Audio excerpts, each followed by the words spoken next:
How many games have you played in Overwatch where you've had many gold medals, yet you lose? How do you react? I've seen too many posts stating, all gold is more, I can't do more. Today, I will go over the difference between medals and stats, show you how analyzing your stats make you see your impact more clearly and make better decisions on how to climb the ladder.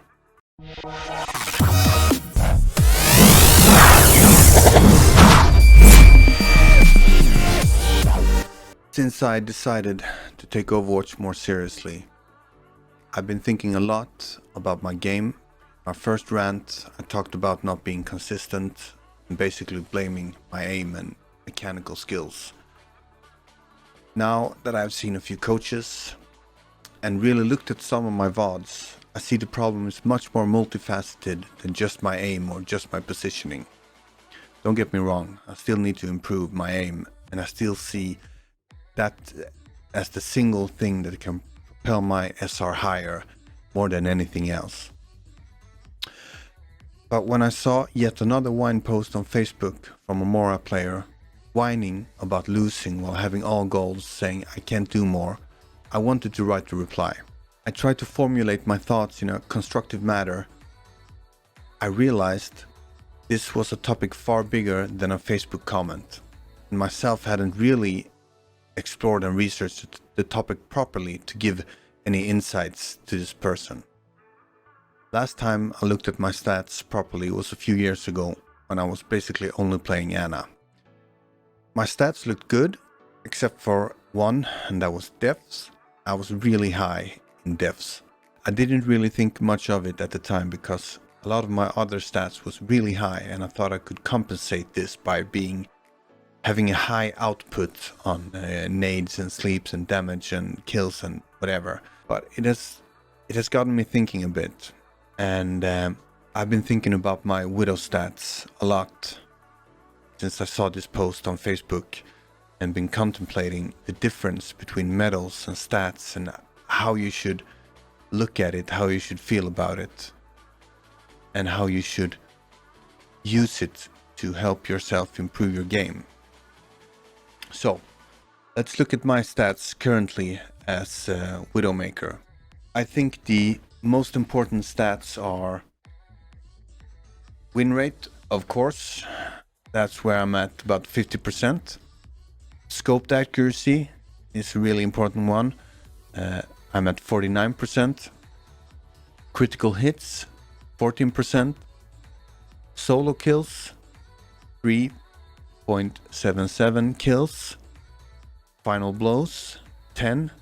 And deaths, 10.6. So let's look at this one by one. Scoped accuracy, I'm really high. I'm like 77 percentile. But so that shouldn't be my main focus of improvement, although I still think that that is a not easy, but good way to improve your overall output as Widowmaker especially. If we take critical hits, I'm really low on this. This is a place where I can improve, and this I think is part of accuracy because critical hits is headshots. So I need to improve my headshot aim. I blame all my years and hours playing Ana for this because they can't hit the head, so you don't care about it. But so this is an area where I really need to improve. And also if we look at solo kills, I'm pretty low on that one as well. I need to take more kills. I need to be more effective in the time I spent in game. Not being behind shields, not repositioning, not being dead, not going back to the fight. But when I use my accuracy, when I get my shots, because my accuracy is okay. I mean, my solo kills shouldn't be that low. My final blows shouldn't be that low with that kind of accuracy. Although my critical hits is low, I think I can get this higher. At least, yeah, I'll get to percentages later. And final blows, that's also really low. I think this is the same as the solo kills part and also the critical hits, because if you get critical hits, more likely that you kill them than if you hit the body. Deaths 10.6, that's also really low. So let's talk about deaths. Looking at my Widowmaker stats, I see a similar trend as when I played Ana. Am I playing too aggressively? Is this reason the rest of my stats were decent because of this aggressiveness when I'm talking about Ana, also when I'm talking about Widowmaker, but it was more clear. It was more clear on my Ana stats. If I die 10% less, do I do 10% more damage? Do I then get 10% more kills? And do I then get 10% more wins? Do I play too safe when I try to survive 10% more and am less in a position to contribute to the team? That's a big question. But I had this discussion with a friend, and my opinion is if I die 10% less, I have the opportunity to do 10% more damage, 10% more kills, and 10% higher win rate, etc. But I need to be mindful of not playing too far behind just to make sure my deaths count is as low as possible. But you need to look at your stats, and you need to be open about what they tell you. And my stats tell me I die too much, so I need to focus on that clearly.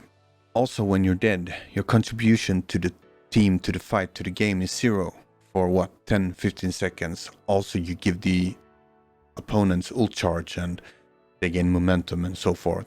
So let's take another stats into this equation. Let's say I had 10% accuracy, I die 10% less. That should have some sort of compounding effect where it's like interest on interest. So adding 10% to my critical hits and decreasing my deaths with 10%, and maybe my scoped accuracy will go up when I add my critical hits. I would assume my aim being generally better. Both of them would go up simultaneously, but we'll follow up on that. That should really see some big SR gains for me. So my current win rate is 50%, and just by adding 10% more accuracy or 10% less death, I can increase my win rate by 10%. That would mean last week I played about 20 games. That would mean 2 extra wins. That's 60 SR, 40 SR. Let's say 40. Let's do it low. You gain 20 per win. That's also 2 less losses, which would mean the real effect would be 80 more net SR. If I do that every week, for 10 weeks, I would gain 800 SR. Now, I know Overwatch ranking is a bit more complex than that. The higher SR I have, the better my opponents are, and the less I contribute with my current skill. But this will be an interesting experiment focusing on dying less. I'm already working on my aim. I see that as my number one priority in the long run, but yeah, it will be interesting to see. Now, so let's compare me to my favorite Widowmaker player. I know he gets a lot of hate, but I think he has a, I said in the first episode, a fun playstyle, and I mean, he's young, he'll get there. He accused a bit too many people of cheating, but whatever. Kephrii's win rate, 58%. His accuracy is 49%. His critical hits is 21%. Solo kills of 4.69. His final blows, 13.45. His deaths are 8.4. 8% higher win rate than me. Scoped accuracy is the same, but critical hits is 2% higher, which puts him in a much higher tier than me. Puts him in the 82nd percentile, while I am in the 21st percentile. Huge difference. Solo kills is 25% higher than mine. That's a big number. That's a really big number. His final blows are 35% higher than mine. That's also a big number. That's even bigger. I really need to get my critical hits up, do more final blows, and do more solo kills to have an impact as Widowmaker. That's Widowmaker's job. She's a all or nothing, swing or miss, go big or go home hero. And that's what I like about her. But if I'm gonna play her, I need to face up to the facts of where I'm lacking, and I need to compare myself with the best in the game because I want to reach that level. I can't play like him, I can't take the same fights, I can't take the same angles and the same shots, I understand that, but I need to put my training on the right things that will make me closer, let me close the gap on all these stats. And this is why stats are important, because you can compare yourself to others. And you can compare yourself to yourself and see how you've improved. So, let's bring it back to the medal comparison, and specifically Mora. Medals show what you did in a particular match, and you got all golds.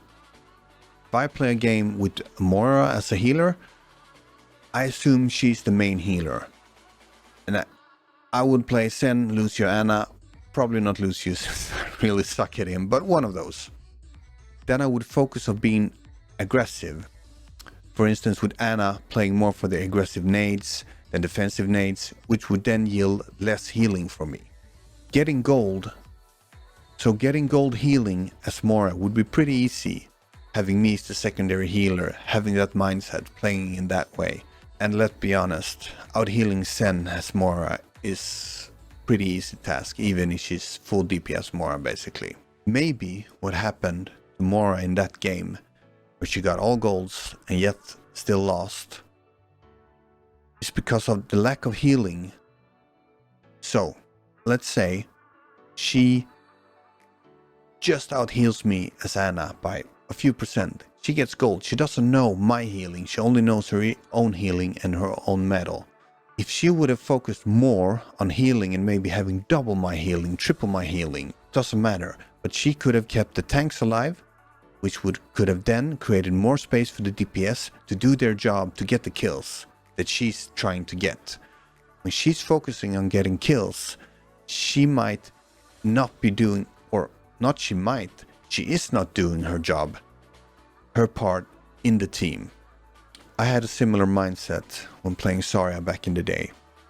I'd often got gold kills and felt I couldn't do more, but played very aggressively, going for the kills, not focusing on doing my part for the team, which is creating space for the DPS to do their job and helping out backline and setting up the DPS for big plays. Instead, I wanted to set up myself for big plays. So that's the difference between medals and stats. And that's why stats matter, medals don't.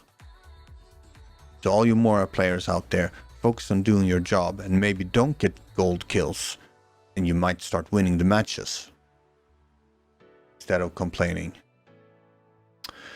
So let's see if my newfound insights into my own stats make any difference on my SR and win rate.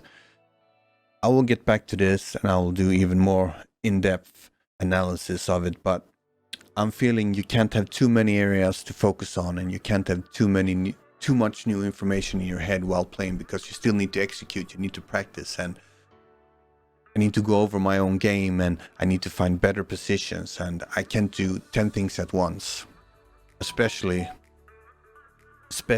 given my really tight time constraints. In the next episode, I will go over all my coaching sessions I'm having at the moment and let you know how I see the way forward in regards to coaches. I haven't really decided on how to move forward, what I think of what they add to the game, and not what they add to the game, but what they add to my game and to my progression. But I'll get more into details about that next week. And also, I stream every Tuesday night on Twitch, Facebook, YouTube, and Mixer. Search for the Old Dirty Gamers and you'll find me. Also, I'll post links below. If you have any comments, questions, or insights, you might have on how to climb the ladder, please post a comment below and let's have a discussion about it so we all can increase together. So I hope you like this, and I'll be back next week. Take care.